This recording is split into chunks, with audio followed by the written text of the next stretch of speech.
I just tried to push the camera out of the way. So that's how well my brain is working right now.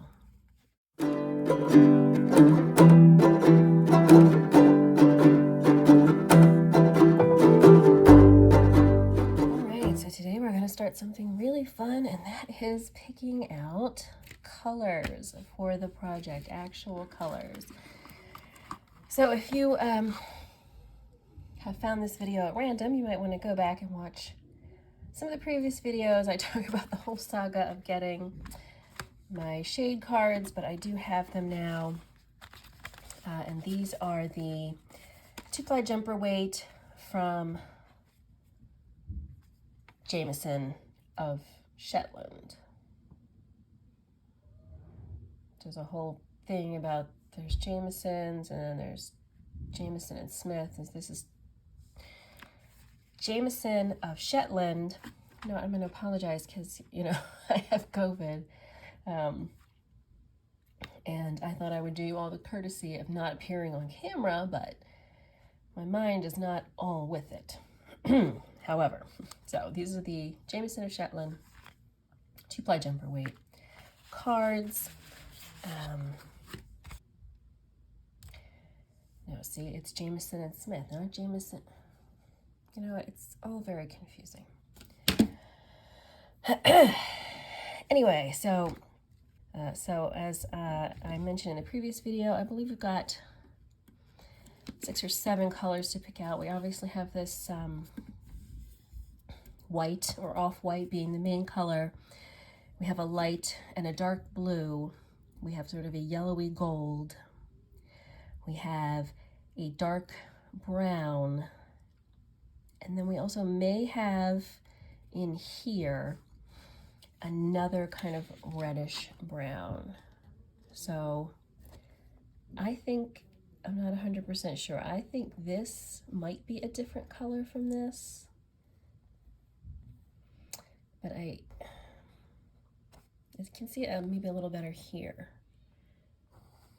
Is that a different color than here, which I think looks a little redder?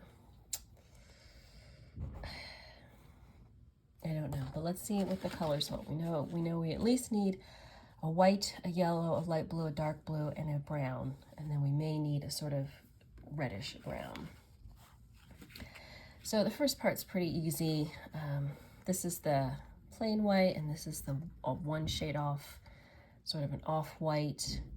And I think that is probably a better match for this. The pure white just looks a little bit stark to me. I mean, I know the photo's a little blown out, but that doesn't quite look like a match. I think this second one, so this is shade 1A, is going to be the main color for our whole project here. All right, the easy part's done. All right, so let's look at some blues. There really are so very many colors. Here, this seems to be the main blue card. All right, I think, so we have sort of this lighter blue, which is in here, is the background for these big stripes. And then we have this nice dark kind of navy blue.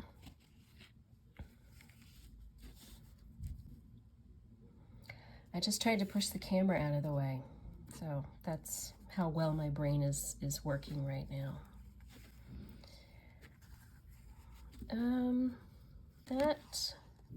That actually looks pretty, I feel like maybe it's just a little bit too dark.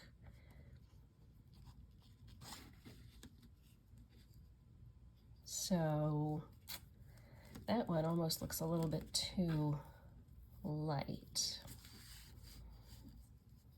But I think if we put it here, you know, we want to have a good amount of contrast between all of our colors here, but definitely between our two blues. So I'm going to tentatively say this one, 14, looks like the best choice. circle it so I don't at some point forget. I mean, it's a good second candidate, but I think it's a little too dark, this one. So let's say 14 tentatively for the light blue. And I think probably this navy down here. This is, I think that's too dark. That's probably the true navy, but I think that's a little too dark. This one is looking more in line with this dark blue that's in here. Yeah. All right, so 2 blues, 14 and 21 are looking like our choices for blue.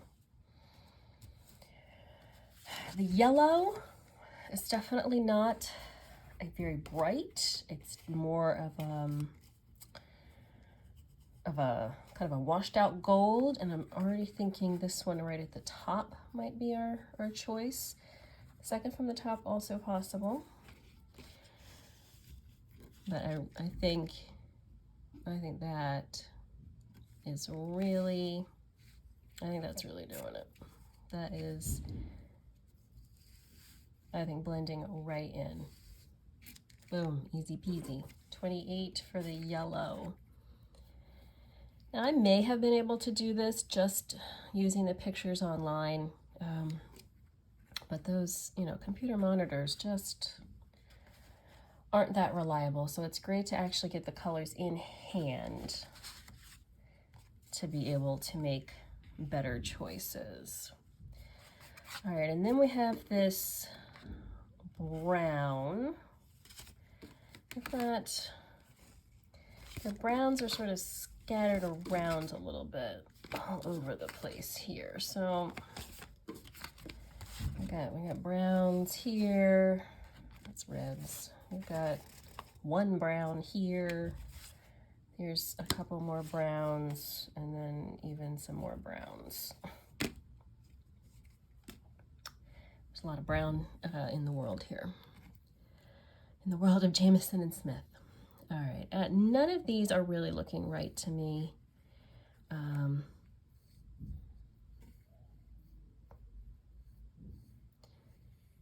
They are not really, just not really rich enough. So I'm going to put this to the side.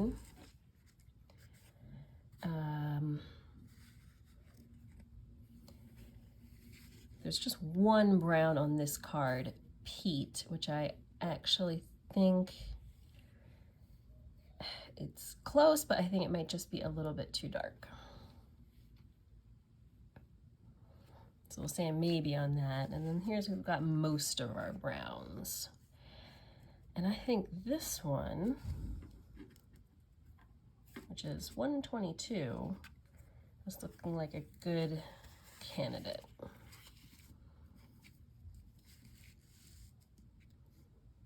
So I think that blends, that looks like it's going right in there, and it's gonna go well against this yellow. That looks pretty spot on to that color combination there, I think. All right, so let's say 122, and it is pretty close to the peat, but the peat was definitely too dark. And then that leaves us with, is this another shade of brown? It still looks a lot redder to me than this.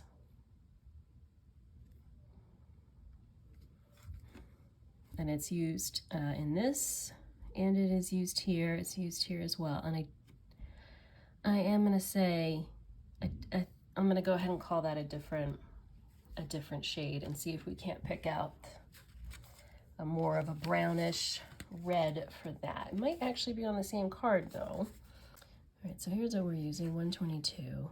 This one is too red and not brown enough. Let's see.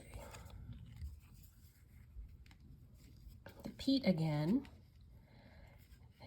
but I think that's too brown and not red enough. let's go to this card over here that is ostensibly reds, but this might be what we need.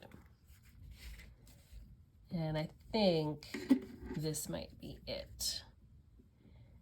FC55.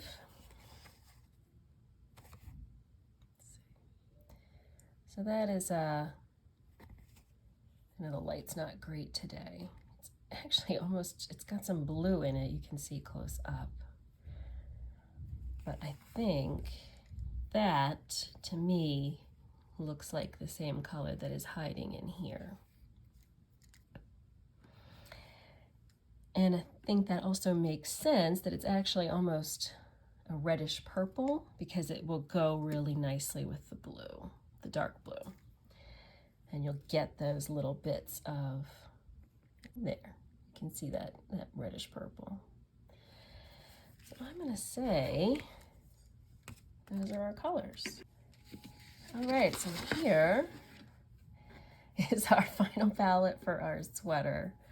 Let's, you know, they don't want to line up very neatly because they've been tied around the cards, but we can take a peek anyway.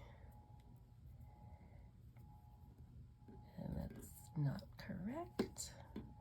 All right, so we've got 6 colors for our project, and that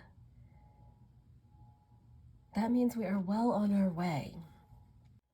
All right, I'm not ready to start knitting yet, but I want to pick up the yarn maybe just to start some swatching of the stitch patterns.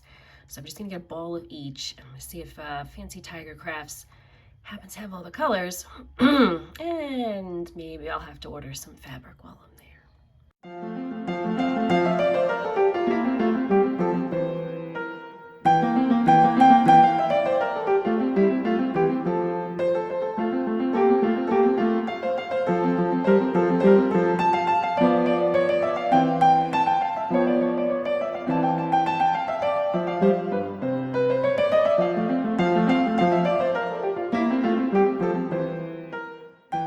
All right, now I'm going to shop for fabric. I do not intend to start knitting this project until the weather cools down dramatically. This is 100% Shetland wool. It is very warm. Of course, the Fair Isle knitting, if you're not familiar with that, it creates a double layered fabric when you are knitting Fair Isle.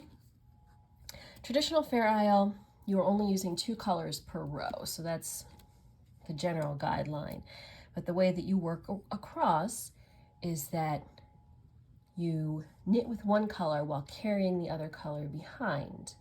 So you end up with sort of a double layer of knit. It makes Fair Isle sweaters very thick.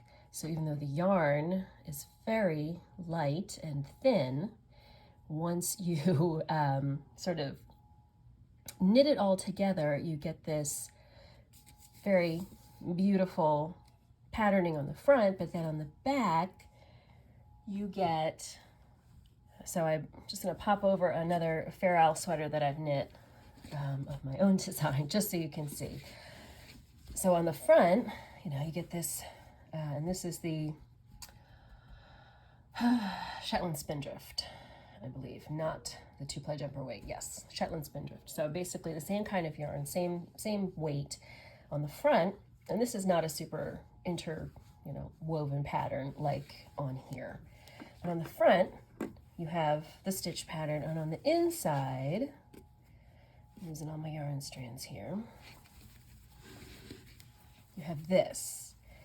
So you can see you're carrying the yarn behind, so you're creating kind of a double layer of fabric. What you see on the front, and then a layer of strands of yarn that are being carried behind. So this creates a very thick, heavy, not in terms of weight, but in terms of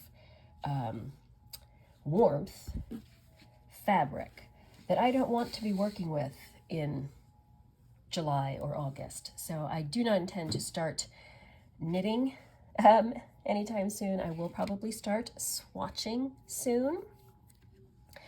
And then, of course, before I can even think about beginning to knit, I've got to kind of draw up a basic sweater pattern for myself.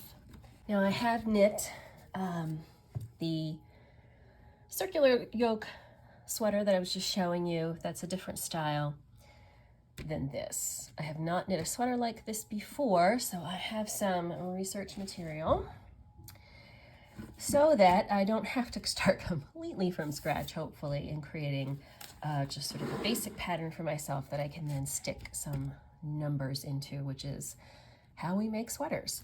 I will get into that more when I am ready to do that, to give you guys more information about how I calculate all the numbers and all things like that to get my size. But I need to plan a sweater style that I haven't done before, because this involves something called steeks. So when you are knitting color work, you pretty much always want to be knitting in a circle. It makes it a lot easier than trying to knit backward with two colors of yarn. You always want to be knitting in a circle. And in order to do that, you create columns of stitches here, here, and then on the other arm that will later be cut open to create a neck hole and armholes. That way you can continue working in one big tube all the way up to the top. Then you go ahead and cut that open and do the sleeves and the collar. So I really have not done a lot of steeking, not done this style of sweater before. And it looks, in terms of shape, this is just a basic drop shoulder. So you're just literally going to knit a tube and then cut holes for the sleeves. There's not a lot of shaping in here that has to happen. So that part I'm reasonably confident with. Not sure about this, creating this V-neck though. So definitely I have some more research to do, and I will be back with you guys probably next month, sometime in July, with the next follow-up. See you then. Okay, I have no business spending 18 bucks a yard on fabric, but how pretty is this? It's a double gauze. And here, I'll show you guys what I'm gonna, and this has nothing to do with Project Paul. If you were looking for more knitting stuff, you should just go away. All right, so this is what I want to make. And it looks like a dress, but it's actually, I mean, it can be a dress, but it's actually secret pants. The pink one are the secret pants, and look at the back. All right, so that's what I want to make. And this, oh, would be so gorgeous, but not $18 a yard. I don't think I can swing that, because I need like a lot, because I guess because of the secret pants issue, it's all fluffy, so I would probably cut the size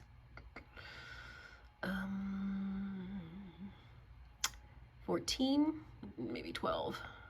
So I need, for the jumpsuit, 4 3/8 yards. Yeah, so 4.5 yards. That's a lot. I mean, it's not that bad. All right, I'm gonna think about it. Go watch more knitting videos. Sewing next time.